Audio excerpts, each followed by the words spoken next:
किताबों में लिखा कि जब सूरज कोहे सबीरा को चमके, उस तक चमके यानी तुलुए आफ्ताब हो जाए, अब उसके बाद धड़कते दिल के साथ अरफात को जाना है। ये वो सफ़र है जो मग़फ़िरत का वादा है, गुनाह मुआफ़ करने का वादा है, ख़ास अल्लाह की रहमतें बरसने का वादा है। बल्कि हदीसों के अल्फाज हैं कि अल्लाह ताला अरफात वाले दिन हाजियों पर फ़रिश्तों के सामने फ़ख्र फरमाता है कि देखो मेरे बंदे दूर दूर से आए हैं, परागंदा बाल हैं, मैले कुचैले हैं और मेरी बारगाह में हाजिर हुए हैं। और अल्लाह फरमाता गवाह हो जाओ मैंने सबकी मग़फ़िरत फरमा दी। ये मग़फ़िरत के वादे का दिन है। आँख को गुनाह से बचाना है, कानों को गुनाह से बचाना है, ज़बान को गुनाहों से बचाना है। अरफात पहुँच जाइए। अब अरफात में जो वकूफ़ का वक्त है, ये बड़ी अहम बात है समझने वाली।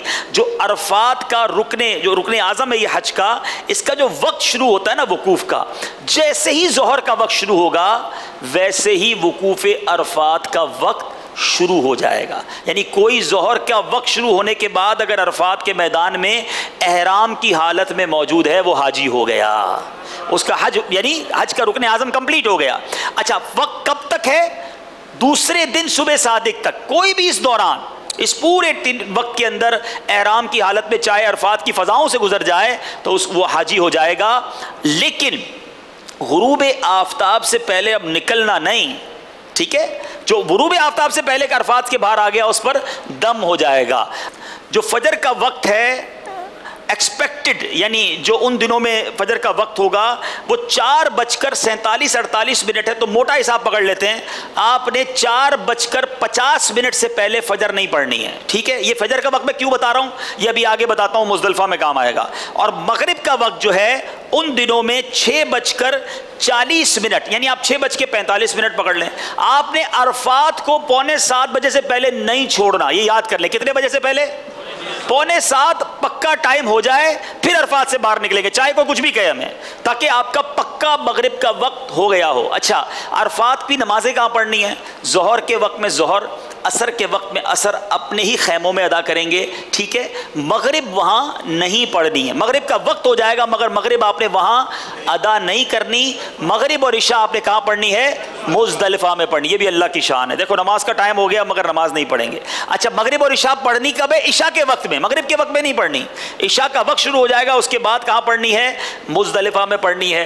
अच्छा, अरफात का दिन थोड़ा सा उसको भी बयान कर देते हैं, कैसे गुजारना है। अल्लाह अल्लाह, जैसे मैंने कहा कि बड़ा अहमियत का हामिल दिल है। इस दिन दुआएं मांगनी है, दुआओं की कबूलियत का दिन है। जितना वक्त हो सके वो वक्त जो है आप खुले आसमान तले गुजारें। गर्मी हो फिर साए में आ जाएं, फिर थोड़ी हिम्मत करके बाहर आ जाएं। जैसे ही 3-4 बज जाएंगे तो थोड़ा मौसम अच्छा हो जाएगा तो फिर आप चले जाएं बाहर, और बाहर जाकर फिर आप साए खुले आसमान तले दुआएं करें, वहाँ बातचीत ना करें, ज़िक्र व अस्कार करें। अरफात के दिन के ख़ास जो वज़ाइफ़ हैं वो लिखे गए हैं। अरफात के दिन के जो ख़ास वज़ाइफ़ हैं वो किताब में लिखे हैं, रफ़ीकुल हरमैन में। उस दिन क्या क्या पढ़ना है वो पढ़ लीजिए। अच्छा, फिर उस दिन आपने ख़ास तौर पर दुआएं मांगनी अपने लिए, अपने घर वालों के लिए, अपने वतन के लिए, अपनी आखिरत के लिए, अपनी बीमारियों के लिए, गुनाहों की बीमारियों के लिए। वो दिन ख़ास मांगने का दिन है। हम गुनाहगारों के लिए भी ज़रूर दुआ कीजिएगा। अरफात की उस दुआ और अरफात के उस वकूफ़ का हमने एक मंज़र आपके लिए तैयार किया है। आइए आपको दिखाते हैं कि वो दिन हमने कैसे गुजारना है। सल्लु अलल हबीब सल्लल्लाहु तआला अला मुहम्मद सल्लल्लाहु अलैहि वसल्लम। लब्बैक पढ़ते हुए, अपने गुनाहों को याद करते हुए, मग़फ़िरत के वादों पर यकीन रखते हुए अरफात की तरफ चलिए। हो सकता है रात ही को मुअल्लिम की बसें आपको अरफात ले जाएं। कोशिश कीजिएगा कि फजर मिना ही में अदा हो, और अगर फजर पढ़ चुके हैं ज़िक्र दुरूद में मसरूफ़ रहिए। सूरज कोहे सबीरा पर चमके, यदि इशराक चाश्त का वक्त हो जाए, अब धड़कते दिल के साथ सूए अरफात रवाना हो जाइए। लब्बैक अल्लाहुम्मा लब्बैक, लब्बैक ला शरीक लक लब्बैक, इन्नल हम्दा वन निअमत लक वल मुल्क ला शरीक लक। सुभान अल्लाह, सुभान अल्लाह। जबल रहमत अपने हसीन नज़ारे लुटा रहा है। अरफात के मैदान में मेरे आका अलैहिस्सलाम ने इसी जबल रहमत के पास क़याम फरमाया था। हमें ऊपर नहीं चढ़ना, अगर इसके करीब क़याम की जगह मिल जाए तो यहीं खड़े रहकर इबादत में मसरूफ़ रहिए। और अगर आपका खैमा दूर है तो अपने खैमे में चले जाइए, मगर याद रहे आज का दिन जितना वक्त हो सके बगैर साए के रहना है। खुले आसमान तले खड़े होकर خوب دعائیں مانگنی ہیں. آج ظہر کا وقت شروع ہونے کے بعد سے لے کر دوسرے دن یعنی 10ویں ذو الحجہ کی صبح صادق تک کوئی بھی احرام کی حالت میں عرفات کے میدان میں آ گیا وہ حاجی ہو جائے گا.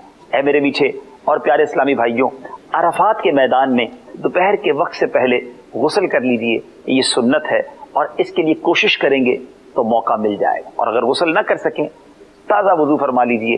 آج کا دن حاجی کو بے روزہ ہونا اور ہر وقت باوضو رہنا یہ سنت ہے. اے میرے حاجیوں، آج کا دن مغفرت کا وعدہ ہے. اپنے گناہوں کو یاد کر کے خوب گڑ گڑانا ہے. آج نہیں مانگیں گے تو کب مانگیں گے؟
ہماری زبانوں میں تاثیر دے دے، ہمیں نیکی کی دعوت دینے والا مخلص مبلغ بنا دے.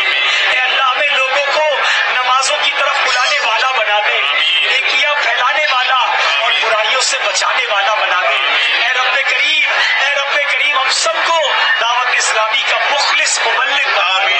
لبیک اللہم لبیک لبیک لا شریک لک لبیک ان الحمد والنعمت لک والملک لا شریک لک لبیک اللہم لبیک لبیک لا شریک لک لبیک ان الحمد والنعمت لک والملک لا شریک لک. صلو علی الحبیب صلی اللہ تعالی علی محمد. مجھے اپنی اور ساری دنیا کے لوگوں کی اصلاح کی کوشش کرنی ہے انشاءاللہ.